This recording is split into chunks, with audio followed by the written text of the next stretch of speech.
ಅಜ್ಜಿ, ಕಲ್ಪನಾ ಅವ್ರೆ, ಅಜ್ಜಿ, ಕಲ್ಪನಾ ಅವ್ರೆ, ಅಜ್ಜಿ, ಕಲ್ಪನಾ ಅವ್ರೆ. ನಿತ್ಯ ಇಲ್ಲಿಗೆ ಬಂದಿದ್ಲ? ದಿವ್ಯಾ ಎಲ್ಲಿ?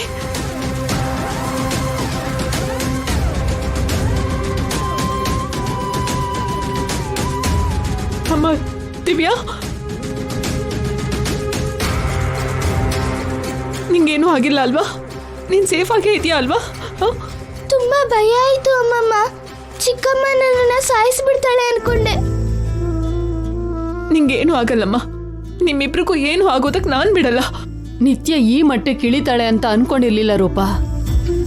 ಗನ್ ಹಿಡ್ಕೊಂಡು ಬಾಗ್ಲು ಒಡೆದು ಮನೆ ಒಳಗ್ ಬಂದು ಎಲ್ರೂ ಹೆದರ್ಸಿದ್ಲು. ಹೇಗೋ ದಿವ್ಯಾನ ಕಾಪಾಡ್ಕೊಂಡ್ವಿ.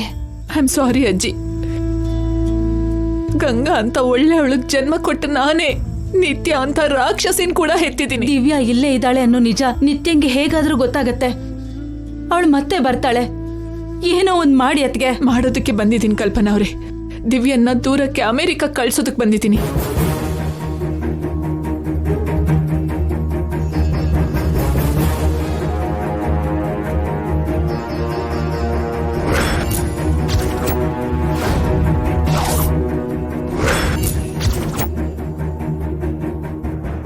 ದಿವ್ಯನ ದೂರ ಕಳಿಸ್ತೀರಾ ಮೇಡಮ್? ದಿವ್ಯಾ ತಪ್ಪಿಸ್ಕೋಬೇಕು ಅಂದ್ರೆ ಅದೊಂದೇ ದಾರಿ ಇರೋದು ನಾಣಿ. ನಾವು ಯಾರು ಜೊತೆಗಿಲ್ದೆ, ಕನಿಷ್ಠ ಹೆತ್ತ ತಾಯಿ ಕೂಡ ಜೊತೆಲಿಲ್ದೆ ದಿವ್ಯಾ ಒಬ್ಳೆ ಹೇಗಿರ್ತಾಳೆ? ಬೇರೆ ದಾರಿ ಇಲ್ಲ ಅಜ್ಜಿ. ಈ ಪರಿಸ್ಥಿತಿನಲ್ಲಿ ಏನು ಮಾಡಕ್ಕಾಗಲ್ಲ. ನಿತ್ಯನ್ಗೇನು ಮಾಡೋಕ್ಕಾಗಲ್ವಾ? ಇವಾಗ ನಿತ್ಯನ ತಡೆಯೋದು ಮುಖ್ಯ ಅಲ್ಲ, ದಿವ್ಯಾನ ಕಾಪಾಡೋದು ಮುಖ್ಯ. ಬೇರೆ ಯಾವ್ದಾದ್ರು ದಾರಿ ಇದ್ರೆ ನೋಡಿ ಮೇಡಮ್. ಇಲ್ಲ ನಾಣಿ, ಬೇರೆ ಯಾವ ದಾರಿನೂ ಇಲ್ಲ. ಇರೋದು ಒಂದೇ ದಾರಿ. ಗಂಗಾ ಜೈ ನೆನ್ಪಲ್ಲಿ ಅಭಿ ಇಲ್ಲ. ಇರೋ ದಿವ್ಯನಾದ್ರೂ ಕಾಪಾಡ್ಕೋಬೇಕು. ನಿತ್ಯ ಎಲ್ಲದಕ್ಕೂ ಸಿದ್ಧವಾಗಿ ಹೊರಟಿದ್ದಾಳೆ. ಅವಳು ಏನಾದ್ರೂ ಮಾಡ್ತಾಳೆ. ಅವಳಿಗೆ ನಾವು ಎದುರು ಹೋಗಿ ದಿವ್ಯನ್ನ ರಿಸ್ಕಲ್ಲಿ ಇಡೋದು ಬಿಟ್ರೆ ನಾವು ಸಾಧಿಸೋದು ಏನೂ ಇರಲ್ಲ.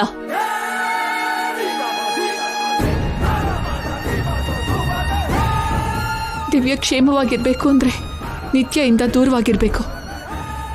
ದಿವ್ಯ ಪ್ರಯಾಣಕ್ಕೆ ಬೇಕಾಗಿರೋ ಎಲ್ಲ ಫಾರ್ಮಾಲಿಟೀಸ್ನು ನಾನು ಪೂರ್ತಿ ಮಾಡಿದ್ದೀನಿ. 2 hours ಫ್ಲೈಟ್ ಇದೆ. ನಾವು ತಕ್ಷಣ ಏರ್ಪೋರ್ಟ್ಗೆ ಹೋಗ್ಬೇಕು. ನಾನು ಒಬ್ಳೆ ಹೋಗ್ಬೇಕಾ ಅಮ್ಮಮ್ಮ? ನನ್ನ ಜೊತೆ ನೀವು, ಅಪ್ಪ, ಅಮ್ಮ, ಅಣ್ಣ ಬರಲ್ವಾ? ಮೊದಲು ನೀನು ಹೋಗು, ಆಮೇಲೆ ಎಲ್ಲರೂ ಬರ್ತೀವಿ. ಅಲ್ಲಿ ಯಾವ ಪ್ರಾಬ್ಲಮ್ ಆಗದ ಹಾಗೆ ನಾನು ಏರ್ಪಾಡು ಮಾಡಿದ್ದೀನಿ.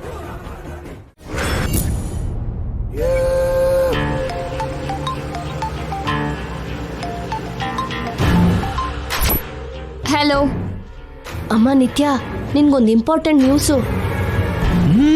ಇಂಪಾರ್ಟೆಂಟ್ ಅಲ್ಲ ಚಂದ್ರಿಕಾ, ಎಮರ್ಜೆನ್ಸಿ ನ್ಯೂಸ್. ಅಲ್ಲ ಅಲ್ಲ ಅಲ್ಲ ಅಲ್ಲ, ಬ್ರೇಕಿಂಗ್ ನ್ಯೂಸ್ ಅಂತ ಹೇಳು. ಏಯ್, ಮೊದಲು ನ್ಯೂಸ್ ಏನು ಅಂತ ಹೇಳಿ. ದಿವ್ಯಾನ ಕರ್ಕೊಂಡು ನಿಮ್ಮಮ್ಮ, ನಮ್ಮಜ್ಜಿ, ಅತ್ತಿಗೆ ಮತ್ತೆ ನಾಣಿ ಏರ್ಪೋರ್ಟ್ಗೆ ಹೋಗ್ತಿದಾರಮ್ಮ. ಯಾಕೆ? ದಿವ್ಯಾನ ಅಮೆರಿಕ ಕಳಿಸ್ತಿದಾರಂತೆ. ವಾಟ್? ಹೌದಮ್ಮ, ನಿನ್ನಿಂದ ದಿವ್ಯಾನ ಕಾಪಾಡಿ ದೂರ ಕಳಿಸ್ತಿದ್ದಾರೆ. ಯಾವಾಗ ಹೊರಟ್ರು? ಈಗಷ್ಟೇನಮ್ಮ. ನೀನ್ ತಕ್ಷಣ ಹೋದ್ರೆ ಅವ್ರು ಏರ್ಪೋರ್ಟ್ಗೆ ಹೋಗೋ ಅಷ್ಟ್ರಲ್ಲಿ ಹಿಡಿಬೋದು.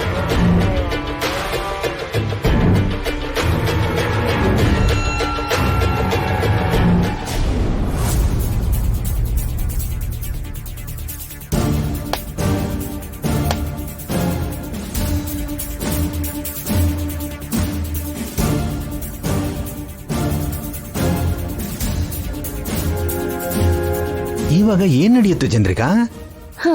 ನಿತ್ಯ ಹೋಗಿ ದಿವ್ಯಾನ ಸಾಯಿಸ್ತಾಳೆ. ಅಡ್ಡ ಬಂದ ಅವರಮ್ಮನ್ನು ಸಾಯಿಸ್ತಾಳೆ. ಆಮೇಲೆ ಅವರನ್ನ ಸಾಯಿಸಿದ ಅಪರಾಧಕ್ಕೆ ನಿತ್ಯ ಜೈಲ್ಗೆ ಹೋಗ್ತಾಳೆ. ಆಮೇಲೆ ಪಾಪ, ಈ ಘಟನೆನೆಲ್ಲ ನೋಡಿ ನಮ್ ಮುದುಕಿ ಗೋಟಕ್ಕಂತಾಳೆ. ನಮ್ ಮತ್ಕೆನ ಮನೆಯಿಂದ ಹೊರಗೆ ಹಾಕೋಣ. ಅದಾದ್ಮೇಲೆ ಈ ಮನೆಗೆ ನಾವೇ ಯಜಮಾನ್ರು. ಈ ಆಸ್ತಿ ಎಲ್ಲ ನಮ್ದೆ. ನೀವೇ ರಾಜ, ನಾನೇ ರಾಣಿ. ಆಮೇಲೆ ಸ್ವಪ್ನನ ಮನೆಗೆ ಕರ್ಕೊಂಡು ಬಂದು ಒಳ್ಳೆಯವ್ರ ಜೊತೆ ಮದ್ವೆ ಮಾಡಿಸಿ ಅವ್ರ ಮಕ್ಕಳ ಜೊತೆ ಆಟ ಆಡ್ಕೊಂಡಿರೋಣ.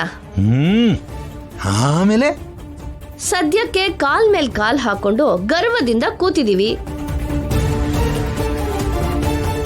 ಇನ್ನ ಈ ಮನೆನೂ ನಮ್ದೆ, ಈ ಆಸ್ತಿನೂ ನಮ್ದೆ.